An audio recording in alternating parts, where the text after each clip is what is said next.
The book I selected and read is Plato's The Republic. This book talks about Plato's idea of an ideal state and its philosophy. As for Plato's ideas, I also studied life and ethics in high school, and when I tried to write down the application for the essay assignment, I understood the depth and meaning of Plato's ideas better. The Republic refers to the idea of a dichotomous idea that separates the soul from the real world, and to the virtues of the producers, defenders, and rulers who are members of the state. Of course, in modern society, I don't think these dichotomous ideas or rules that emphasize abstinence are understood practically.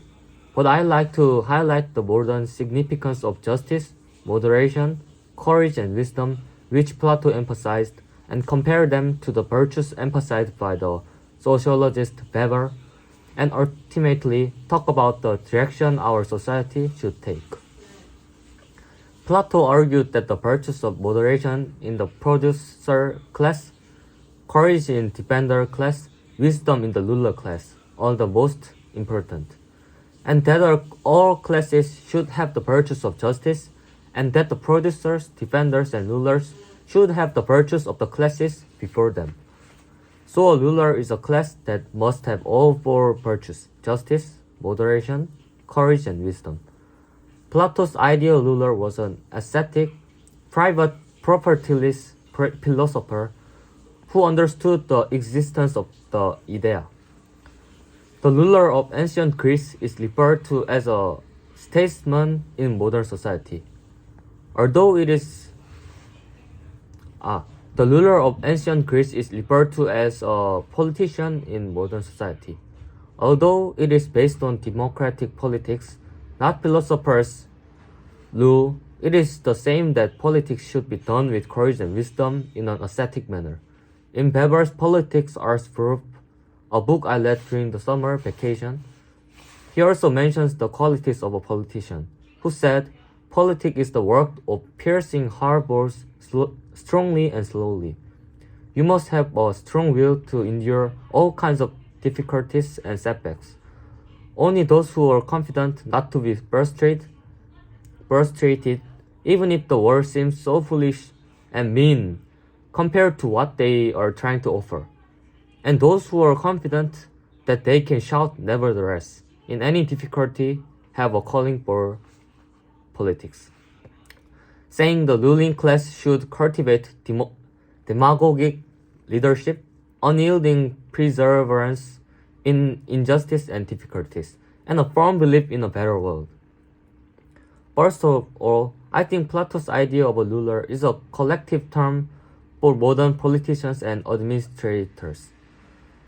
If a politician is a captain and a heraldsman who represents the rights and interests of his supporters and designs the direction of state affairs after winning elections, an administrator is a worker who works to make the state work in the right way. Plato saw the quality of being a ruler itself as a philosopher, so he argued that if a ruler was a philosopher, the people could live in a better country, representing their rights and interests. However, Weber emphasized that the belief of a politician is not an absolutely invariant truth, and is that belief correct, firm, and how to preach it. In other words, unlike Plato's philosophers, politicians who practice politics as a calling must prove and convince the people. On the other hand, the courage among the Plato's virtue borders on Weber's famous phrase, nevertheless.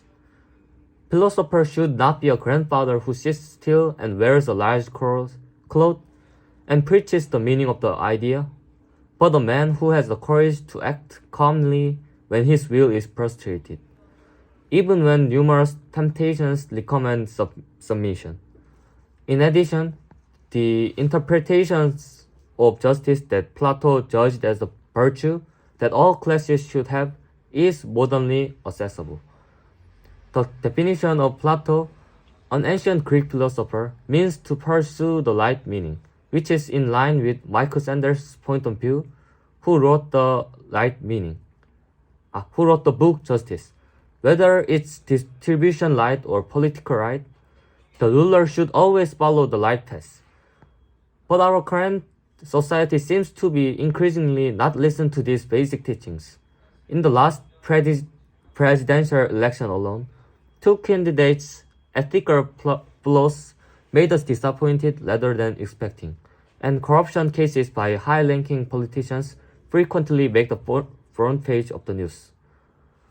The biggest blind spot of a politician in modern society is that he is always under a lot of temptation.